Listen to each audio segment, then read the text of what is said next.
Hi, I'm Mitch Gallagher from Sweetwater. I'm in Sherman Oaks, California. We're at Linda Perry's studio, publishing house, record label, and management company known as We Are Here. And we're with Josh Bartholomew and Lisa Harriton from JoLi. Great to see you guys. Great to be here. Great to see you too. Yeah, I appreciate you coming in and spending some time talking to us. I was really fascinated to talk to you guys because you're kind of making the move from being a songwriting team to being a band and being artists. And so there's two wholly different worlds there that you're working in. Yeah. Yeah. It's really been a fun transition. I mean, we've been, for the past few years, been working a lot doing film and TV music and writing together, like you said, as a writing and production team. And we've always talked about being in a band together, how much fun that would be. And it was sort of, I guess, a bit of a pipe dream. And then we thought, well, why wouldn't we actually do it? And so now we're doing it. Great. And tell us the name of the band. Little Danger. Little Danger is the name of the band, yeah, right? DNGR, no vowels in danger. Oh, nice. What do you need vowels for? I mean, who needs them? Keep it economical, right? Yeah. So you guys have had, I mean, we kind of glossed over it there because you guys have had some songwriting success. I mean, you've placed a lot of songs, Grammy nominations, Oscar nominations, right? I mean, lots of great stuff. Everything is Awesome is the big one, right? That would be the big one, yeah. Yeah. Tell us about that. Tell us about how that song came about, how it ended up in the Lego movie, and all the success it's had. Well, it's just one of those funny things. Is this on? Hi. Just one of those funny things. I called a friend and she was looking for a particular song and a particular recording of a song and you know, we had just started dating and we said, why don't we try to do some, you know, music stuff together? And that was the first thing that we ever did together. And then we sent the song back and we heard nothing for about a year and a half. And it was funny because something told me that was for us. It was the weirdest thing. I just kept thinking that it was going to happen, even though we heard nothing. There was no reason for us to believe that. It was a bizarre situation because there was no pressure. Uh-huh. It was a very sort of casual, hey, we're doing a movie about Lego, and we need a song.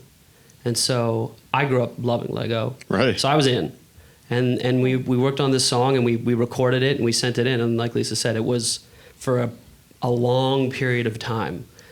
We just didn't hear anything. And we were like, I guess they aren't going to end up using it. Right. And then it was just all of a sudden, it was everywhere. And it was really cool. Right. It was so quick. Yeah. So how does a song like that come together for the two of you? Does one of you do the music, one of you do the lyrics? Do you work together on the production? How does all that work? That work. Every song is different, but I would say for the most part, that song was a different scenario in that we kind of started doing the production first because they had a very specific kind of sonic identity in mind, and then we just started kind of crafting around that. Which sometimes we find ourselves doing for TV and film. Sometimes they want like a really specific sound, and we just start playing in the studio and getting textures happening over here, whether it's guitar or bass or keys, and sort of go from there. But that's kind of how that one happened for us, anyways. Yeah, I mean, a lot of writing and production like partnerships. There's sometimes it's like, you know, like Elton John, Bernie Taupin, like one of them does one and one of them does the other. Right. That's not really ever been our situation. We sort of. It's song specific, but it's also not very specific in how we approach it. It's just sort of, sometimes Lisa will have a melody idea and then we'll just start there, or, you know, I'll be up at 4 a.m. working on some kind of loop or something, and then she'll hear it and have an idea. Like it's always different, which is what's so fun about it, and I think why we're able to do it so successfully, because it's not something where it's like, well, you do this and I'll do that and that'll be that. We really do collaborate on every element of it, which keeps it interesting and fresh. Right. And that's one of the great things about working with a collaborator is one idea can lead to another idea, It doesn't all have to come from one place. Exactly, yeah. Right. I will say most of the time when ideas come my way, they hold me hostage. And whether we're on an airplane or a bus or whatever, even if you're like not in the mood to write, I have a hard time when the creative juices start flowing, like I just can't turn it off, and I'll find myself singing loudly on an airplane.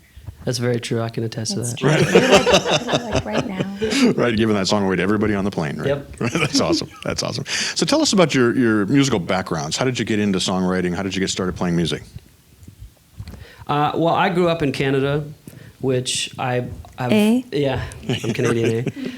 Very proud to be Canadian, but we have very long winters in Canada, and it's basically a lot of time to focus on whatever you want to do because you're holed up inside. So I'd always grown up listening to my parents' record collection, and that I sort of credit as my musical education.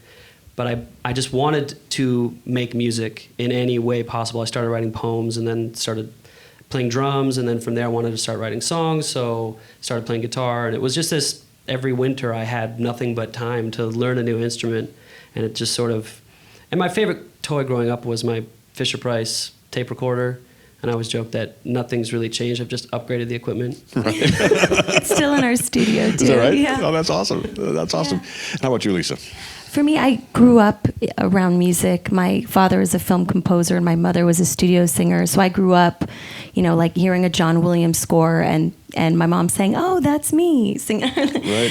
And hearing my dad just like, he would like pause whatever movie we were watching and say, "Oh my gosh, did you hear that cue?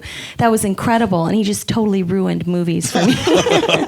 So, and now I do that. I was going to say, I do that now to you you do all the the same time. thing to me. Like but it's fine because I like totally whether love it's like it. the House of Cards theme. Oh my God, I think that's so brilliant. Right. I think it's so brilliant. So I sort of grew up in that world. In my bedroom, there was this glass door, and I had shades so I could have privacy between my father's studio and my room. And sometimes I would leave the door ajar just so that I could hear what he was working on, and whatever he was working on, like I would just sort of, I would fall asleep to wherever he was in the process, and I guess somehow in my subconscious mind kind of sort of absorb his process, and then in the morning I would hear what it became, and it was just the coolest for me. And then I'd go see him conduct, like at Capitol Records, the orchestra, and then I was like, that is what I want to do. I want to embody music like that. Right. That's awesome. So I'm curious, with all of the songwriting you've done for other projects and for other applications, TV, film, and all the things you've done, how is it different when you're writing songs for Little Danger, for the two of you to actually use yourselves? It's a totally different process. Yeah. I mean, I always sort of, the best way to explain it is like there's like the craft of songwriting, and then there's like the heart, like the passion of songwriting, where like Lisa was talking about earlier, where she can't, like when that hits her, you can't turn it off. And I feel like sometimes when you're writing for other people, you can, because they're, you're helping them, and you're sort of having to foster their, whether it's somebody who has a specific idea of what they want in the song, or they have a specific voice, and you sort of, you want to support what they're doing. But when you're writing for yourself, you're supporting yourself. And so it's a much more personal process, and it can sometimes be frustrating because you're like, I think sometimes the hardest person to figure out is yourself. Right. You can look at somebody else and go, they're this, they do this, or this studio, they need this for this kind of a movie, and it's a very cut and dry sort of thing. But with your own creativity, you really have to sort of get out of your own way, but at the same time, like, listen to yourself.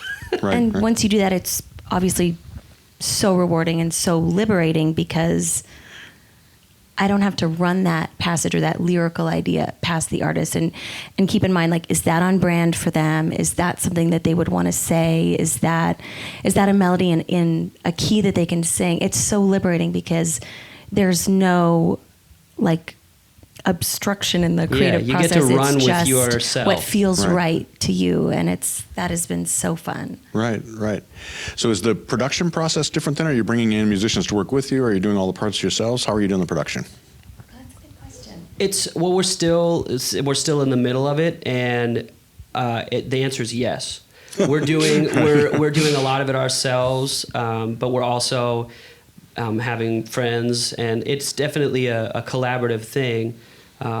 But right now, I think we're still in the process. Like, we're still writing a lot, and having way too much fun. Right. Being creative for ourselves. But yeah, I mean, we are so lucky to have so many great, brilliant musical friends, to sort of run things by or to ask to help us out. So it's a very collaborative thing in that regard too. Right. That's great. And Linda's been such a big part of it from the very beginning, and encouraging us to be honest, to be truthful.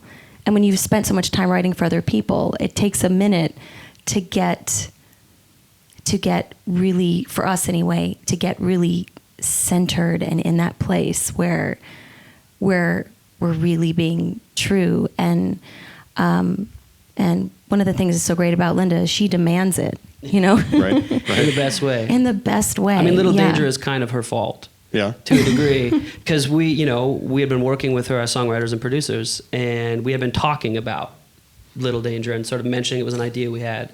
And then she sort of called us on it. It was like, well, what is it? Show it to me. And we did, and she was like, do that. So it was very encouraging. Yeah. And it's been a really fun journey so far. Right. So are you working in the studio here, or are you working in your own facility? Because you guys have a production studio. Yeah, right? we have our own studio. We do. We've been predominantly working there. We've done a couple sessions here. I mean, that's sort of been the fun of it, is we're just really exploring our own creativity with whoever wants to jump in with us. So Right. That's great. So, of course, so many musicians and engineers and producers watch these videos, and everyone wants to know, how do you get into what you guys are doing? How do you get into writing songs for other artists and find an outlet for them? That's a good question. that is the $1 million question. Right. I mean, the honest answer is just really hard work. I mean, you have to be driven, and you have to be ready to get a million doors slammed in your face. It's not an easy path. I mean, you just have to work really hard and really love what you're doing and do it with a lot of passion, and your time will come. I know that sounds really like philosophical, but I think it is an accurate way. There's no hard and fast rule. It's like, well, if you do this one thing, you'll be great. Mm-hmm. It really is just a lot of hard work and putting the time in to be great at what you do, and hopefully other people will want to work with you and recognize that. Right. When I first knew that I wanted to write songs, when I kind of have a background playing keyboards with other bands, and I was with the Smashing Pumpkins for a while and some other artists, and then I realized I wanna write songs. I think that's my thing. I think that's my calling.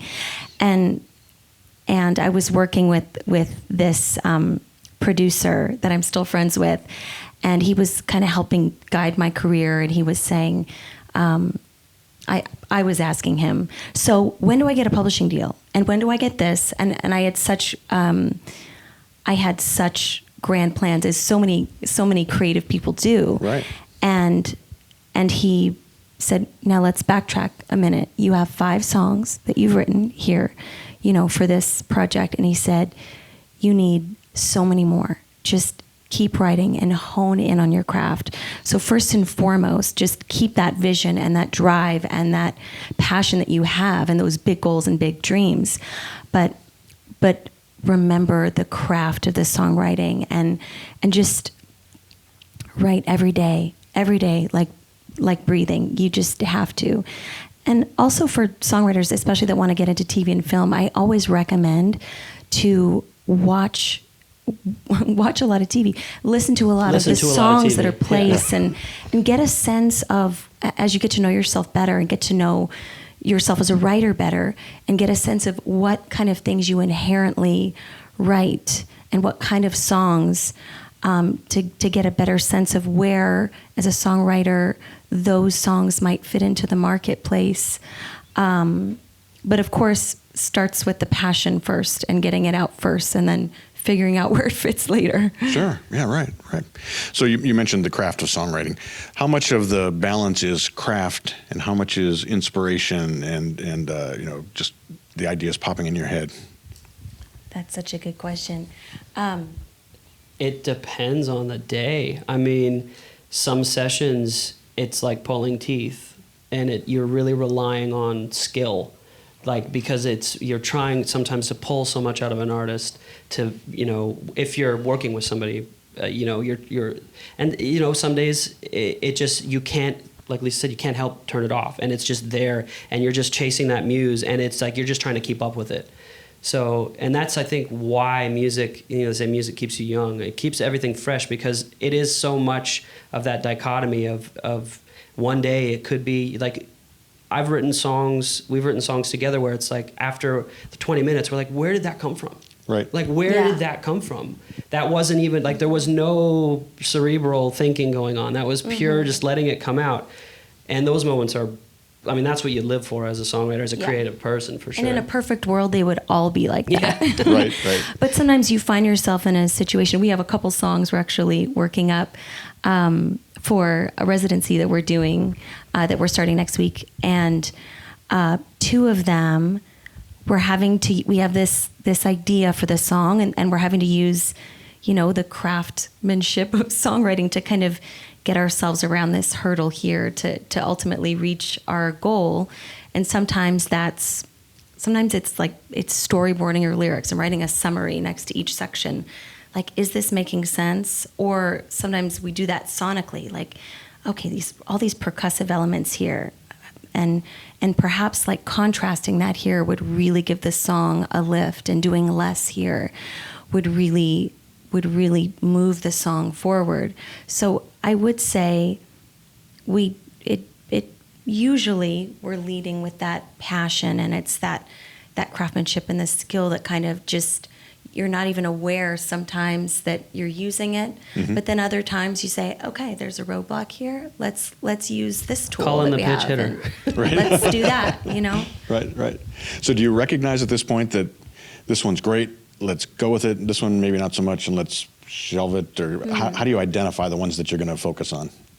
Man, that sort of is a perfect follow-up to the last question, because sometimes you get to that stalemate where you realize you're trying to force something that just isn't going to happen, and maybe isn't meant to be right now. And then you take time away from it, and a year later, 2 years later, a week later, you come back to it, and it's so obvious. And that's sometimes the best thing you can do is to walk away from something and not try and force it, because perspective is everything. And you come back to it, and you hear things that you just weren't able to hear before, and you're like, how did I not see this? Right. And then sometimes you come back to it and you go, I'm really glad I walked away from that. I'm going to put that back on the shelf. Right, yeah. So. And sometimes you just know you have to push through, like we're on the verge of something great.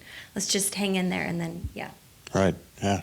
That's awesome. Thank you so much for sharing your experience and your wisdom and knowledge of this whole successful songwriting team that you guys have built. It's so very cool. Thanks for having us. Appreciate it. so Thanks much for your for time. having us. Yeah. I'm so excited to hear A Little Danger and hear where you take that. That's going to be a lot of fun. We're excited to share it, for sure. Yeah, we're looking forward to it. So thanks again. We appreciate it. Thanks. You so You much. bet. It's nice to meet you, Lisa, Good Josh. news, man.